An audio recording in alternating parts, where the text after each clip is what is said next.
And welcome my dear students, I am Rushali ma'am from VM academy classes Nashik. हम देख रहे हैं हमारे 12th का chemistry chapter number 11 alcohols, phenols and ether. इसका आज लेक्चर नंबर 5। ऑलरेडी मैंने 4 लेक्चर अपलोड किए हैं, आप लोगों ने देखे होंगे। पहला इंट्रोडक्शन था, दूसरा लेक्चर था नॉमेनक्लेचर और तीसरा और चौथा लेक्चर 2 पार्ट थे जिसमें हमने देखे थे कि मेथड ऑफ प्रिपरेशन। अभी आज का है लेक्चर नंबर 5।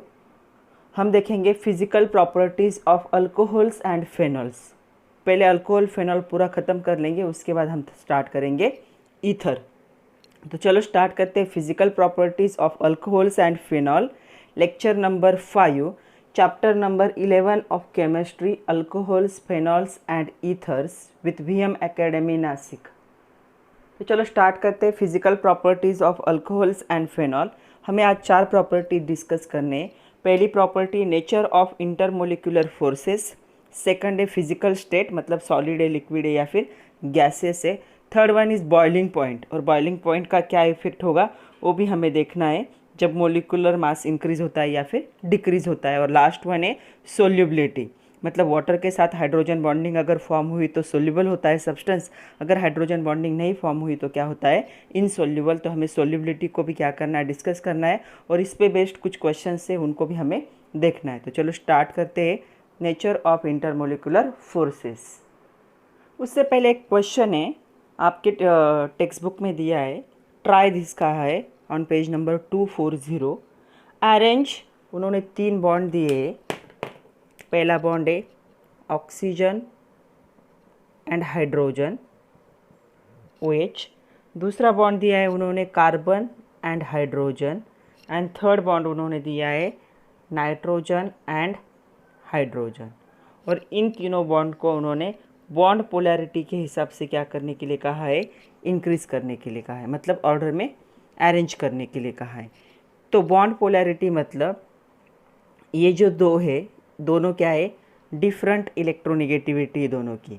अगर हाइड्रोजन को और ऑक्सीजन को कंपेयर करेंगे तो ऑक्सीजन मोर इलेक्ट्रोनिगेटिव है, तो ये जो पेयर ऑफ इलेक्ट्रॉन इन्होंने शेयर की होती तो दोनों क्या करते, अपने न्यूक्लियस की तरफ खींचते। तो कैसी है ये कंडीशन, ये कंडीशन ऐसी होती है, ऑक्सीजन है और यहाँ पे क्या है, हाइड्रोजन है। ये जो इलेक्ट्रॉन की पेयर उन्होंने शेयर करके एक कोवैलेंट बॉन्ड फॉर्म किया है, इस बॉन्ड को क्या करता है, ऑक्सीजन अपनी न्यूक्लियस की तरफ खींचेगा और हाइड्रोजन अपनी न्यूक्लियस की तरफ खींचेगा। लेकिन इन दोनों में जिसकी पावर ज़्यादा होगी वो क्या कर सकता है, इलेक्ट्रॉन पेयर को थोड़ा सा अपनी न्यूक्लियस की तरफ पुल कर सकता है। ओके, तो यहाँ पे जो पावर है उस पावर को क्या कहते हैं, इलेक्ट्रोनिगेटिविटी कहते हैं। और उसकी वजह से क्या होगा, यहाँ पे partial positive and partial negative charge आएगा। तो ऑक्सीजन की इलेक्ट्रोनिगेटिविटी हायर है तो इस पे आया पार्शियल नेगेटिव चार्ज, मतलब जो इलेक्ट्रॉन की पेयर है कहाँ पे थोड़ी सी शिफ्ट हुई ऑक्सीजन की तरफ, और इस पे आएगा पार्शियल पॉजिटिव चार्ज। सेम है कार्बन और हाइड्रोजन को अगर कंपेयर करेंगे तो कार्बन और हाइड्रोजन की इलेक्ट्रोनिगेटिविटी में ज़्यादा फर्क नहीं है, बहुत ज़्यादा फर्क नहीं, कार्बन की थोड़ी ज़्यादा है, हाइड्रोजन की थोड़ी कम है। तो यहाँ पे भी क्या होगा, ये बॉन्ड होगा निगेटिव, ये बॉन्ड होगा पॉजिटिव। उसके बाद था नाइट्रोजन एंड हाइड्रोजन, तो नाइट्रोजन मोर इलेक्ट्रोनिगेटिव है तो यहाँ पे आएगा निगेटिव, यहाँ पे आएगा पॉजिटिव। तो हर जगह पे क्या है, यहाँ पे देखो हाइड्रोजन है, मतलब एक साइड क्या है, कांस्टेंट है, दूसरी साइड हमें क्या करनी है, कंपेयर करनी है। तो मैंने आप लोगों को बताया था कि इलेक्ट्रोनिगेटिविटी के लिए आपको याद रखना है, सबसे ज़्यादा होगी फ्लोरीन, उसके बाद होगा ऑक्सीजन, उसके बाद क्या होगा, नाइट्रोजन। तो सबसे कम क्या होगी बॉन्ड पोलैरिटी, तो बॉन्ड पोलैरिटी सबसे कम होगी कार्बन हाइड्रोजन की, उससे ज़्यादा इंक्रीज किसकी होगी, ऑक्सीजन की, और नाइट्रोजन की, क्योंकि इसकी इलेक्ट्रोनिगेटिविटी, ऐसे इलेक्ट्रोनिगेटिविटी क्या हो रही है, डिक्रीज हो रही है। तो दूसरी किसकी होगी, यहाँ पे आएगा NH, और सबसे ज़्यादा किसकी होगी, OH।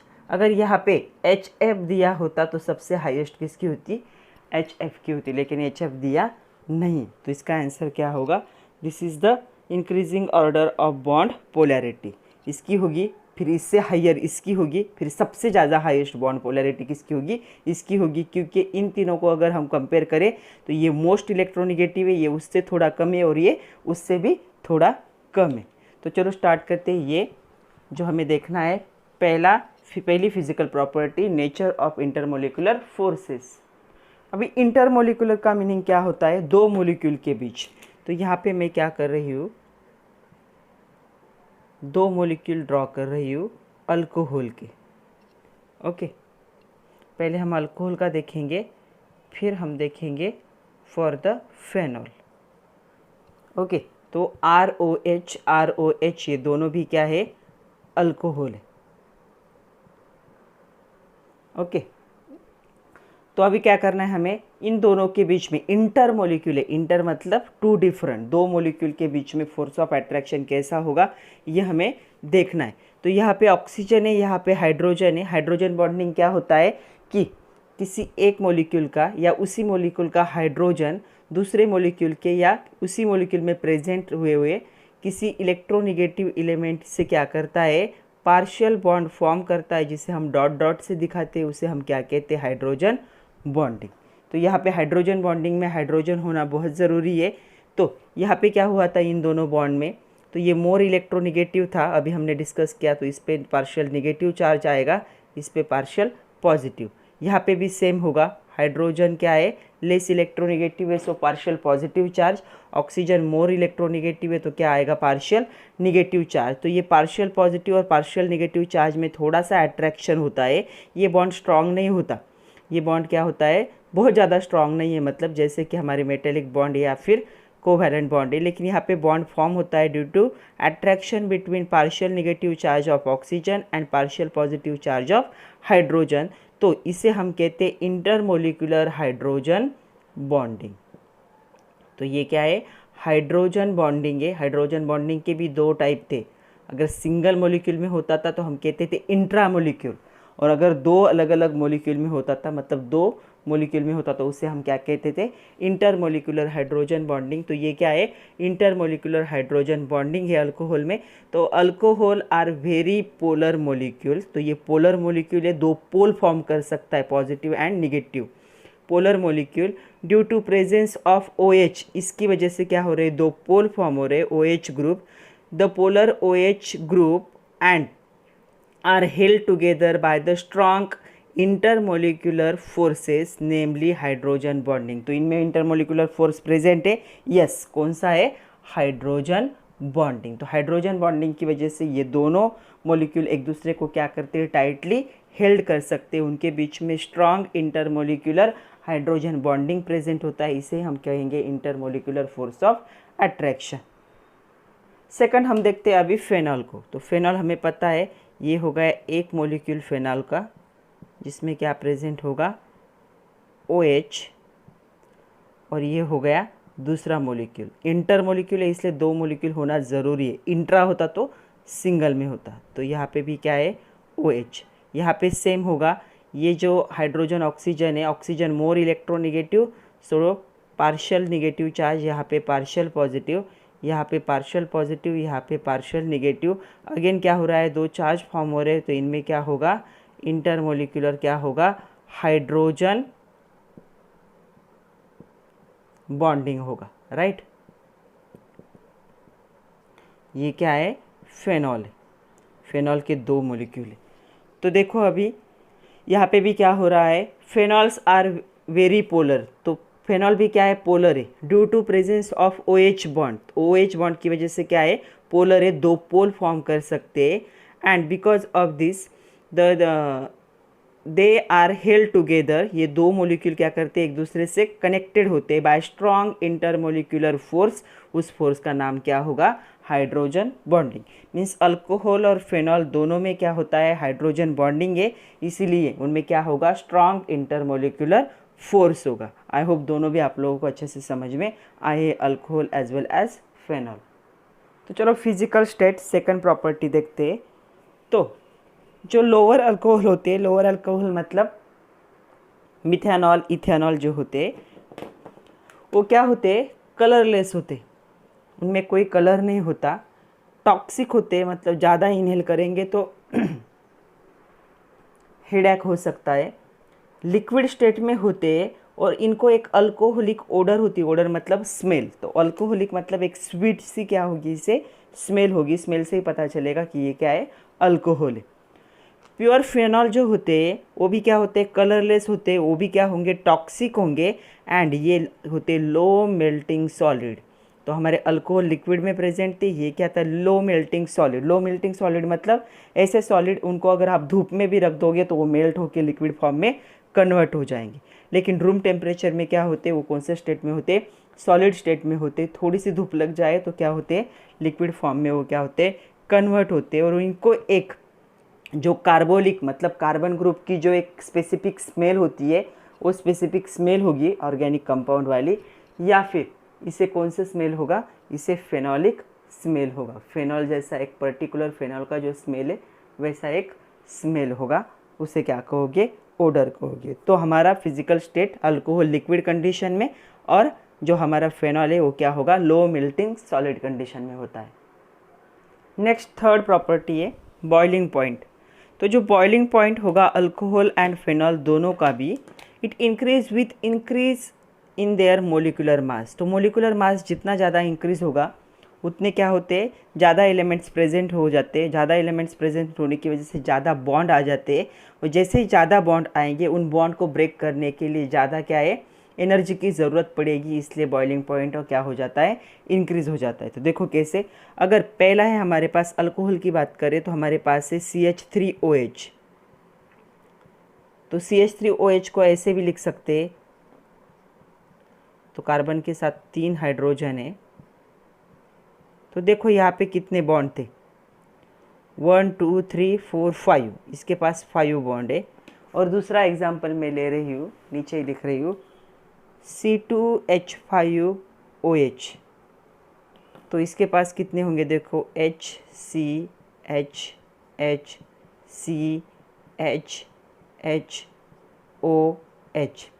1 2 3 4 5 6 7 8, इसके पास 8 बॉन्ड हुए। तो किसका बॉइलिंग पॉइंट ज़्यादा होगा, ऑफ कोर्स सेकंड वाले का।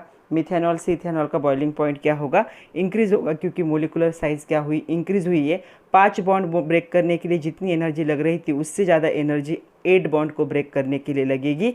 तो जैसे ही मोलिकुलर मास इंक्रीज होगा, बॉइलिंग पॉइंट अल्कोहल और फेनॉल दोनों के लिए क्या होने वाला है, इंक्रीज होने वाला है। तो कुछ एग्जाम्पल देखते हैं इसके। तो देखो यहाँ पे एक टेबल है जिसमें मेल्टिंग, बॉइलिंग पॉइंट, सोल्यूबिलिटीज एंड कुछ अल्कोहल और कुछ फेनॉल की दी हुई है। जो सोल्यूबिलिटी भी होती है वो सोल्यूबिलिटी भी ऐसे ही चेंज होगी, सोल्यूबिलिटी का हम देखेंगे, लेकिन पहले यहाँ पे सारे एग्जांपल देख लो। ये आपके टेक्स्ट बुक में दिया है ऑन पेज नंबर 241 पे। तो सबसे पहला है मिथिल अल्कोहल। मिथिल अल्कोहल का फॉर्मूला क्या होता है, CH3OH, अभी मैंने ड्रॉ किया था। इसका मेल्टिंग पॉइंट होगा -97 डिग्री सेल्सियस और बॉइलिंग पॉइंट होगा ओनली 65 डिग्री सेल्सियस।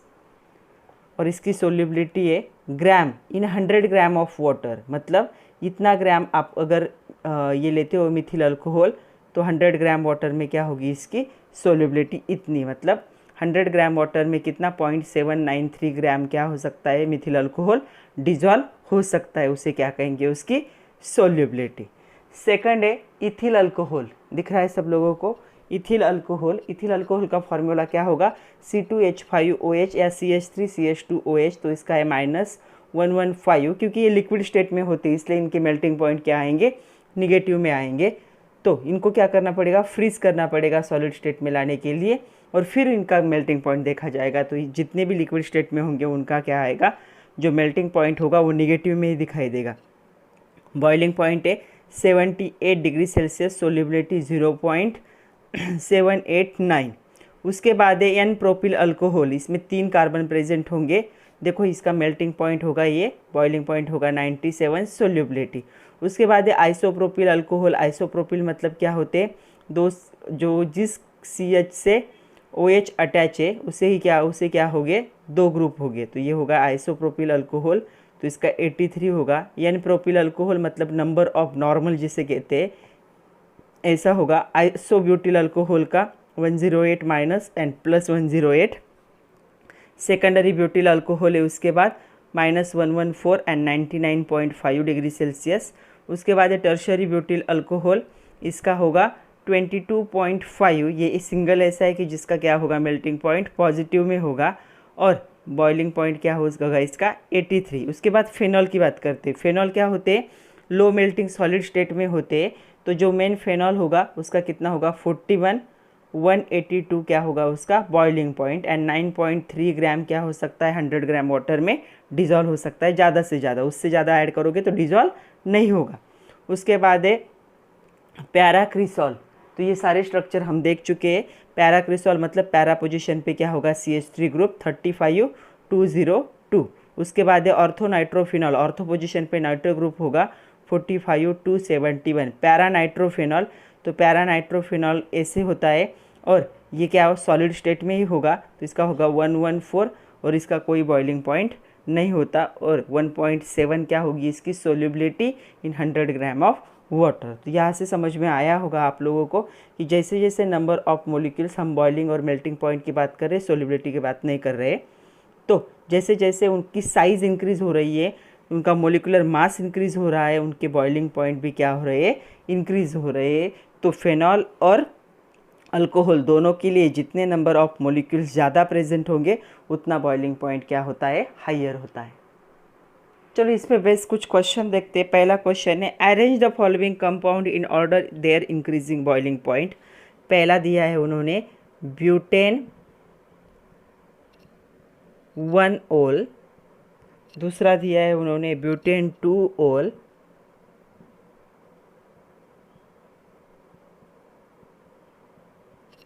उसके बाद दिया है प्रोपेन 1 ओल,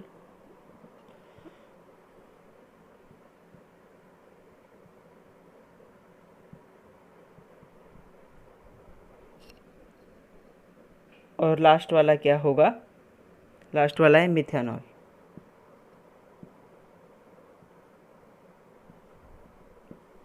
इन सब के स्ट्रक्चर पता होना बहुत ज़रूरी है। तो ब्यूटेन मतलब कितनी की चेन होगी 4 और फर्स्ट पोजीशन पे क्या होगा OH। तो ये हो गया CH3 CH2 CH2 CH2 OH। Okay, उसके बाद है ब्यूटेन 2 ओल CH3 CH2 CH3 और यहाँ पे लग गया सेकंड पोजीशन पे OH। प्रोपेन 1 ओल 3 की चेन होगी CH3 CH2 CH2 और फर्स्ट पोजीशन पे क्या होगा OL मतलब OH, एंड मिथेनॉल मतलब CH3OH। तो उन्होंने इंक्रीजिंग ऑर्डर कहा है, तो सबसे लोअर क्या होगा, इसे मैं नंबरिंग कर रही हूँ A B C and D। तो सबसे लोअर क्या होगा D होगा, राइट। तो ऐसे लिखते हुए D सबसे लोअर। उससे हायर कौन होगा, उससे हायर होगा, और एक इथेनॉल भी दिया है। हाँ वेट 5 दिए है एक्चुअल में, 1 2 3 4 5 इथेनॉल भी है, इथेनॉल भी है। इथेनॉल क्या होगा C2 मतलब इसे हम ऐसे लिखेंगे CH3 CH2OH मतलब क्या हो गया इथेनॉल। इसे मैं नंबरिंग कर रही हूँ E। ओके, तो सबसे कम बॉइलिंग पॉइंट होगा इसका, सबसे छोटा है, उससे बिगर कौन सा है दिस वन, तो E। ओके, उसके बाद देखो इन तीनों को हमें कंपेयर करना है CH3 CH2 CH2OH और इन दोनों को। तो बाद में कौन आएगा दिस वन C, क्योंकि इसमें 3 ही कार्बन है। अभी इन दोनों को हम देखेंगे तो इन दोनों में सेम नंबर ऑफ क्या है ग्रुप्स प्रेजेंट है। अगर ग्रुप्स को देखोगे तो सेम ग्रुप है, मतलब ये दोनों क्या है एक दूसरे के आइसोमर से। तो ब्यूटेन 1 ओल और ब्यूटेन 2 ओल दोनों में किसका मेल्टिंग पॉइंट ज़्यादा होगा, तो यहाँ पे मेल्टिंग पॉइंट इसका ज़्यादा होगा स्ट्रेट चेन का, क्योंकि यहाँ पे कोई स्टेरिक इंटरैक्शन नहीं। यहाँ पे देखोगे तो इन दोनों के बीच में क्या हो सकती है, थोड़ी सी स्टेरिक इंटरैक्शन हो सकती है, इसीलिए उसके बाद क्या आएगा, उसके बाद आएगा B और लास्ट में आएगा A। मतलब सबसे हाइयर जो होगा बॉइलिंग पॉइंट वो किसका होगा, ब्यूटेन 1 ओल का होगा। ओके, नेक्स्ट और एक क्वेश्चन है, क्वेश्चन मैं पढ़ रही हूँ, the boiling point of N butyl alcohol. तो मैं लिख रही हूँ यहाँ पे एन मतलब नॉर्मल ब्यूटिल अल्कोहल, और इसका उन्होंने दिया है बॉइलिंग पॉइंट 118 डिग्री सेल्सियस। दूसरा उन्होंने दिया है आइसोब्यूटिल अल्कोहल, तो आइसोब्यूटिल अल्कोहल और इसका जो बॉइलिंग पॉइंट है वो है 108 डिग्री सेल्सियस। थर्ड उन्होंने दिया है secondary butyl alcohol, secondary butyl alcohol, और इसका उन्होंने दिया है 99.5 डिग्री सेल्सियस। और लास्ट वाला उन्होंने दिया है tertiary butyl alcohol, tertiary butyl alcohol, और उसका मेल्टिंग पॉइंट उन्होंने दिया है 82 डिग्री सेल्सियस। और पूछा है एक्सप्लेन का क्वेश्चन एक बार फिर से देखता हूँ। देखो, the boiling point of N butyl alcohol, isobutyl alcohol, secondary butyl alcohol and tertiary butyl alcohol are 118 degree Celsius, 108 degree Celsius, 99.5 degree Celsius and 82 degree Celsius respectively. Explain, ऐसा क्यों है? तो चलो सबके स्ट्रक्चर देखते हैं। एन ब्यूटिल अल्कोहल मतलब क्या होगा? स्ट्रेट चेन होगा, 4 की चेन होगी, CH3 CH2 CH2 CH2OH। Okay, isobutyl alcohol, तो यहाँ पे देखो आइसोब्यूटिल अल्कोहल मतलब क्या होगा, मैं यहाँ पे ड्रॉ कर रही हूँ, CH3C, यहाँ पे और एक CH3 होगा, CH3OH। ओके, तो ये बन गया आइसोब्यूटिल, यहाँ पे 2 चाहिए, isobutyl alcohol. Secondary butyl alcohol को देखो, जिस कार्बन से क्या है OH अटैच है उसे कितने ग्रुप सराउंड होने चाहिए?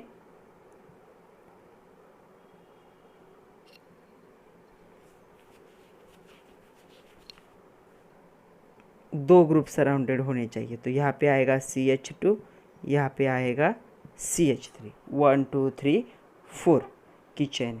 एंड टर्शरी ब्यूटिल अल्कोहल मतलब जिसके साथ OH अटैच है, it is surrounded by CH3 CH3 CH3। तो तीनों ग्रुप क्या है यहाँ पे सेम दिख रहा है सब लोगों को।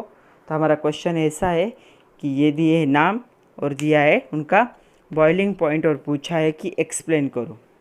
हमें पता है, हमने पढ़ा था branching, as branching increase the intermolecular van der Waals force becomes weak. तो जितने ब्रांच इंक्रीज होते हैं अल्केन में या फिर अल्किन में, उतना क्या होता है, वंडरवॉल फोर्स ऑफ अट्रैक्शन क्या हो जाता है, वीक होता है, और बॉइलिंग पॉइंट क्या होता है, डिक्रीज होता है। तो वंडरवॉल फोर्स ऑफ अट्रैक्शन की वजह से क्या होगा, उस फोर्स को ब्रेक करने के लिए भी हीट की ज़रूरत पड़ेगी, तो ज़्यादा एनर्जी लगेगी, तो बॉइलिंग पॉइंट क्या होगा, इंक्रीज होगा। लेकिन जितने ज़्यादा ब्रांच बढ़ेंगे, वंडरवॉल फोर्स ऑफ अट्रैक्शन कम होगा, उतने लोअर टेम्परेचर में मटेरियल क्या हो सकता है, बॉयल हो सकता है। तो यहाँ पे एक भी ब्रांचिंग नहीं है, मतलब वंडरवॉल फोर्स ऑफ अट्रैक्शन क्या होगा, यहाँ पे हाइयर होगा, इसलिए इसका बॉइलिंग पॉइंट सबसे हाइयर है 118 डिग्री सेल्सियस। यहाँ पे अगर देखोगे तो 1 ब्रांचिंग है, लेकिन ब्रांचिंग क्या है, OH से थोड़ी सी दूर है, डिस्टेंस पे है, इसीलिए क्या होगा 108 डिग्री सेल्सियस। ओके, और उसके बाद है जो आइसोब्यूटिल सेकेंडरी ब्यूटिल अल्कोहल है, उसमें क्या है, उसमें देखो जो ब्रांचिंग है वो एग्जैक्टली उसी कार्बन को है जिसके साथ OH भी अटैच है, इसलिए और लोअर टेम्परेचर में ये क्या हो रहा है, मेल्ट हो रहा है एट बॉयल हो रहा है 99.5 डिग्री सेल्सियस। और अगर लास्ट वाला देखोगे तो कितने 3 ब्रांचिंग है, तो ज़्यादा ब्रांचिंग होने की वजह से यहाँ पे वंडरवॉल फोर्स ऑफ अट्रैक्शन सबसे लोअर होगा, इसलिए इसका बॉइलिंग पॉइंट भी चारों में सबसे लोअर होगा। तो इसे कैसे लिखोगे, as branching increases the intermolecular van der Waals forces becomes weaker and the boiling point decreases, therefore N butyl alcohol has highest boiling point that is 118 degree Celsius and tertiary butyl alcohol has the lowest boiling point 82 degree Celsius. Isobutyl is the primary alcohol, hence the boiling point is higher than that of the secondary butyl alcohol. तो जो primary होते हैं उनका क्या होता है, higher होता है, ये क्या है, सेकेंडरी. मतलब अगर हम अरेंज करने जाएंगे तो नॉर्मल चेन का सबसे हाइयर क्या होगा, बॉइलिंग पॉइंट, उसके बाद होगा प्राइमरी का, उसके बाद होगा सेकेंडरी का, उसके बाद होगा टर्शरी का. तो ऐसे आपको याद रखना है. नेक्स्ट प्रॉपर्टी हमें देखनी है सोल्यूबिलिटी. तो सोल्यूबिलिटी इन वाटर. तो सोल्यूबिलिटी वाटर में कब होती है, जब कोई भी मॉलिक्यूल वाटर में डिजॉल्व होता है. मतलब क्या होता है, वो वाटर के साथ क्या कर रहा है, सोल्यूबल हो रहा है, मतलब उसके साथ हाइड्रोजन बॉन्डिंग फॉर्म कर रहा है. तो सबसे पहले हम देखेंगे फॉर अल्कोहल. तो अल्कोहल के लिए अगर देखोगे तो मेरे पास से मैंने एक अल्कोहल लिया है ROH. हमें पता है इसमें क्या होता है, यहाँ पे पार्शियल निगेटिव चार्ज आता है, यहाँ पे पार्शियल पॉजिटिव. यहाँ पे एक वाटर का मॉलिक्यूल है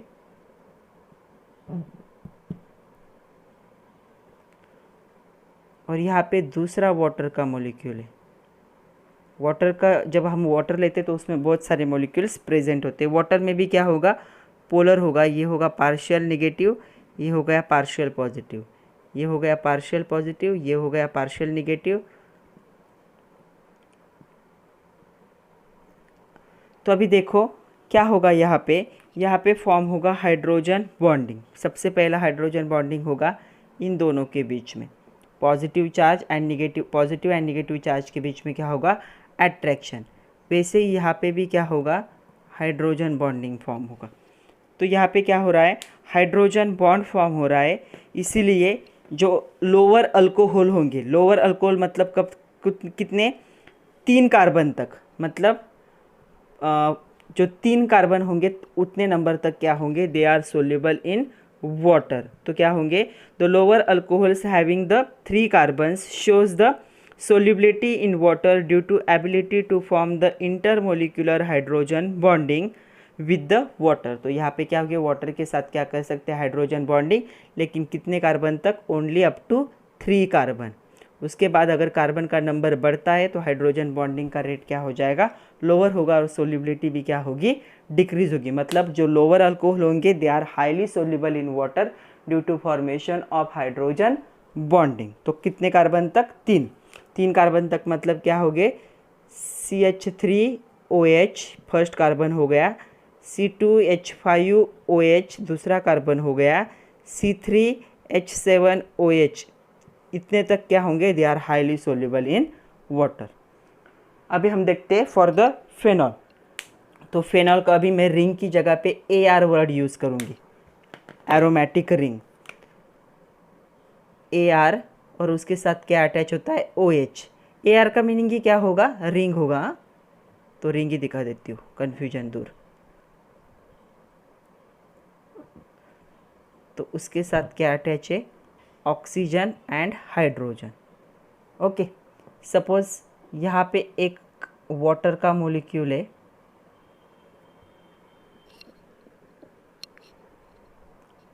और यहाँ पे भी एक वाटर का मॉलिक्यूल है.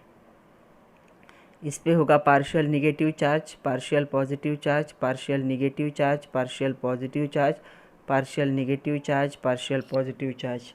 ओके, तो यहाँ पे देखो, यहाँ पे भी क्या होगा,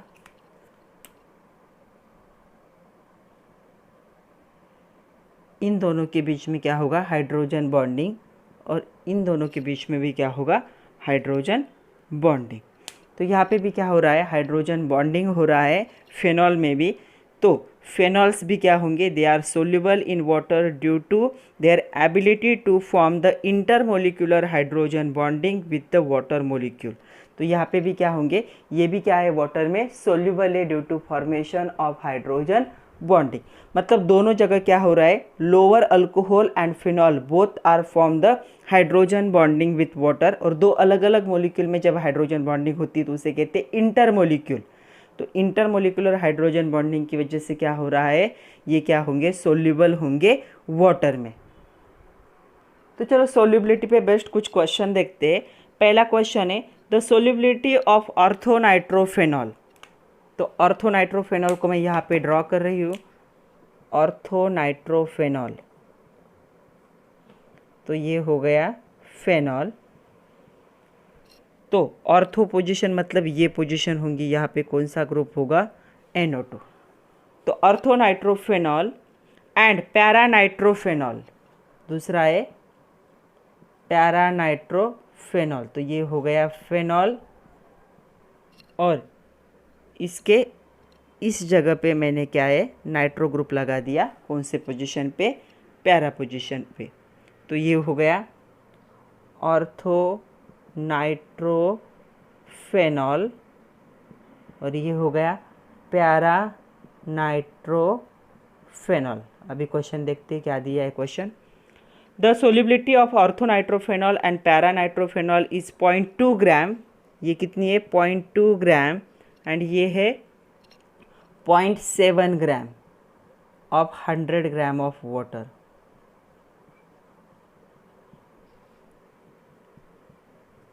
मतलब अगर 100 ग्राम वाटर लेते तो ज़्यादा से ज़्यादा ये कितना डिज़ोल्व हो सकता है, ओनली 0.2 ये ग्राम है, और ये कितना हो सकता है, ओनली 0.7। तो ऐसा क्यों है, ऐसा क्वेश्चन है।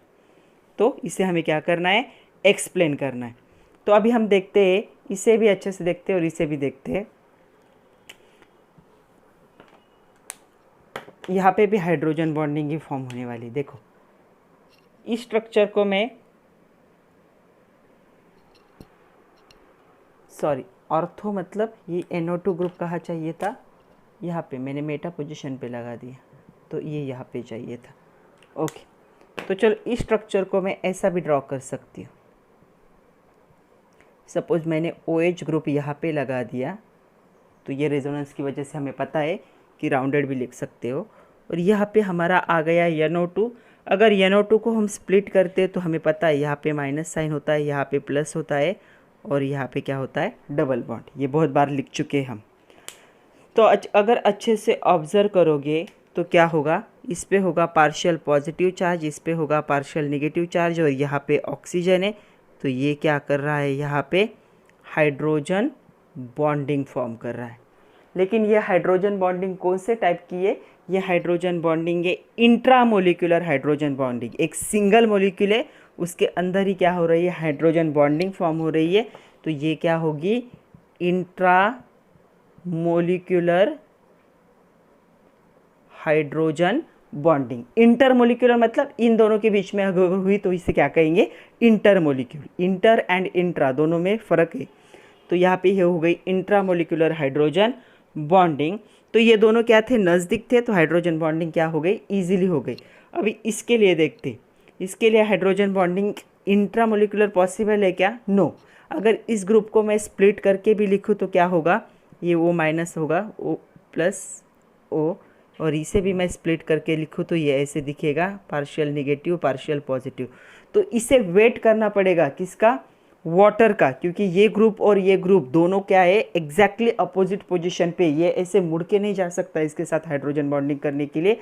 तो ये ग्रुप क्या करेगा, वेट करेगा किसका, वाटर का, ताकि ये क्या कर सके, वाटर के साथ हाइड्रोजन बॉन्डिंग कर सके। और यहाँ पे भी सेम होगा, ये ग्रुप क्या करेगा, वेट करेगा वाटर का, कि वाटर के साथ डिजोल्व होकर क्या करेगी, हाइड्रोजन बॉन्डिंग फॉर्म करे। तो ये सिर्फ हाइड्रोजन बॉन्डिंग किसके साथ फॉर्म कर सकता है, पैरा नाइट्रोफिनॉल, वाटर के साथ। तो ये क्या होगा, ज़्यादा से ज़्यादा वाटर में डिजोल्व होगा, कितना, 0.7 ग्राम। और ये क्या कर रहा है, अपने खुद में हाइड्रोजन बॉन्डिंग करके स्टेबल हो रहा है। जितना ज़्यादा स्टेबल होगा उतनी सोलिबिलिटी क्या होगी, उसकी लोअर होगी। तो ये कितना पानी में डिजोल्व हो रहा है, 0.2 ग्राम, क्योंकि वाटर के साथ हाइड्रोजन बॉन्डिंग फॉर्म करने के लिए इसके पास ज़्यादा चांसेस नहीं है, क्योंकि एक चांस तो उसके अंदर ही ख़त्म हो चुका है। ये जो एक चांस था जो वो वाटर के साथ हाइड्रोजन बॉन्डिंग फॉर्म कर सकता था, उसने अपने आप के साथ ही हाइड्रोजन बॉन्डिंग फॉर्म कर ली है। तो वाटर में सोल्यूबल कब होंगे, जब ज़्यादा से ज़्यादा हाइड्रोजन बॉन्डिंग वो वाटर के साथ फॉर्म करेंगे, तब वाटर में सोल्यूबल होंगे। लेकिन यहाँ पे क्या हो रहा है, वो अपने आप के साथ एक हाइड्रोजन बॉन्डिंग फॉर्म कर रहा है। इसमें अगर पानी ऐड करोगे तो ये ऑक्सीजन हाइड्रोजन बॉन्डिंग दिखाएगा, लेकिन ये दोनों भी एंगेज हो चुके, तो ये हाइड्रोजन बॉन्डिंग नहीं दिखा सकते। इसलिए क्या होगा, ज़्यादा से ज़्यादा 0.2 ग्राम पानी में डिजोल्व होगा, मतलब लेस सोल्युबिलिटी होगी। और ये क्या होगा, ये वाटर का वेट ही कर रहा है हाइड्रोजन बॉन्डिंग के लिए, इसलिए ये ज़्यादा डिजोल्व होगा, कितना होगा, 0.7 ग्राम। तो इसे हम कैसे लिखेंगे, इसे हम लिखेंगे para nitro has the strong intermolecular hydrogen bonding, तो ये इंटरमोलिकुलर हाइड्रोजन बॉन्डिंग दिखाता है, दो अलग अलग मोलिक्यूल वाटर और इसमें हो रहा है bonding with the water. And other hand orthonitrophenol has क्या है, strong intramolecular hydrogen bonding, therefore the intermolecular attraction towards the solvent of water is weak. तो अपने आप में हाइड्रोजन बॉन्डिंग, तो इससे वाटर का अट्रैक्शन कम होगा। The stronger is the intermolecular attraction between the solute and solvent, higher is the solubility. जितने सोल्यूट और सॉल्वेंट में, ये सोल्यूट हो गया है, वाटर क्या हो गया है सॉल्वेंट, जितना ज़्यादा अट्रैक्शन होगा उतनी क्या होगी, सोल्युबिलिटी हायर होगी। तो इसकी सोल्युबिलिटी ज़्यादा होगी और इसकी सोल्युबिलिटी क्या होगी, लोअर होगी। See the next question, explain why lower alcohols are highly soluble in water while higher alcohols are sparingly soluble. Sparingly soluble मतलब स्लोली क्या होते हैं, डिजॉल्व होते हैं, ऐसा क्यों हो रहा है। तो इसका आंसर होगा the lower alcohols are highly soluble in water but solubility decrease with increase in the molecular weight. जैसे जैसे मोलिकुलर वेट इंक्रीज होगा सोल्यूबिलिटी का रेट भी क्या होगा, डिक्रीज होगा। The solubility of lower alcohol in water is due to formation of hydrogen bond between alcohol and water. तो हमने देखा कि हाइड्रोजन बॉन्ड की वजह से लोअर अल्कोहल क्या करते, सोल्यूबल होते वाटर में। In the lower alcohol hydroxyl group constituent is larger part of alcohol but with the increase in size of the other groups the solubility of alcohol decreases। जैसे जैसे number of atoms increase हो गए OH group का जो volume है वो कम हो जाएगा और इसकी वजह से क्या होगा, जितने ज़्यादा हायर अल्कोहल्स होंगे वो क्या होंगे, उनका सोल्यूबिलिटी का रेट क्या होगा, धीरे धीरे कम होने लगेगा। नेक्स्ट क्वेश्चन देखो, क्वेश्चन है methanol is more soluble in water than the propane 1-ol। तो मिथेनॉल देखते हैं पहले, तो पहला उन्होंने दिया है मिथेनॉल, तो हमें पता है मिथेनॉल मतलब क्या होता है, CH3OH। इसका क्या है, जो सोल्यूबिलिटी हायर है दैन प्रोपेन 1-ol। तो यहाँ पे इसका होगा फॉर्मूला CH3CH2, प्रोपेन मतलब 3 की चेन होगी CH2 और फर्स्ट पोजीशन पे OL है मतलब OH ग्रुप होगा। अगर इन दोनों को हम देखेंगे तो ये क्या है, सबसे लोवेस्ट क्या है अल्कोहल और ये क्या है थर्ड नंबर का अल्कोहल। इसमें एक ही कार्बन है, इसमें 3 कार्बन है। तो जैसे जैसे मोलिकुलर साइज़ इंक्रीज़ होगा, अभी हमने देखा जैसे जैसे मोलिकुलर साइज़ इंक्रीज़ होता है जो होगा बॉइलिंग सोल्यूबिलिटी भी क्या होगी, डिक्रीज़ होगी। इसीलिए ये क्या होगा, हाईली सोल्यूबल होगा इन वाटर और ये क्या होगा, वीकली सोल्यूबल होगा वाटर। तो इसका आंसर होगा the solubility of lower alcohol like methanol in water is due to formation of hydrogen bond between alcohol and water molecule. तो यहाँ पे जो CH3OH होगा वो क्या कर सकता है, वाटर के साथ क्या कर सकता है, हाइड्रोजन बॉन्डिंग कर सकता है। तो यहाँ पे होगा partial negative, partial positive, partial positive, partial negative. तो इनके बीच में क्या हो सकता है, हाइड्रोजन बॉन्डिंग हो सकता है, इसीलिए क्या होंगे, ये सोल्यूबल होंगे। In the lower alcohol hydroxyl group constituent large part of alcohol. अगर इन दोनों को देखोगे तो इन दोनों का पार्ट इक्वल है अल्कोहल में। यहाँ पे अगर देखोगे तो ये ग्रुप बड़ा है और ये ग्रुप छोटा है, मतलब इसकी साइज़ क्या होगी, इसका कंस्टिट्यूएंट क्या हो गया, कम हो गया। But with increase in size of alkyl group solubility of alcohol decrease. तो इसकी साइज़ बढ़ गई इसलिए सोल्यूबिलिटी भी क्या हो गई, डिक्रीज हो गई। Because of this methanol is more soluble in water than propane 1-ol। तो इसका रीज़न ये है, जितनी ज़्यादा साइज़ इंक्रीज होगी उतना सोल्यूबिलिटी का रेट क्या होगा, डिक्रीज होगा। तो आज के लिए इतना ही था बच्चों कि हमने सारे फिजिकल प्रॉपर्टीज़ क्या है देख लिए हैं। नेक्स्ट लेक्चर में हम देखेंगे chemical properties of alcohol and phenol. एक बड़ा टॉपिक होगा, वो में भी हो सकता है उसके 2 पार्ट बनाने पड़ेंगे। तब तक के लिए पढ़ते रहिए, खुद का ख्याल रखिए। Thank you very much my dear students.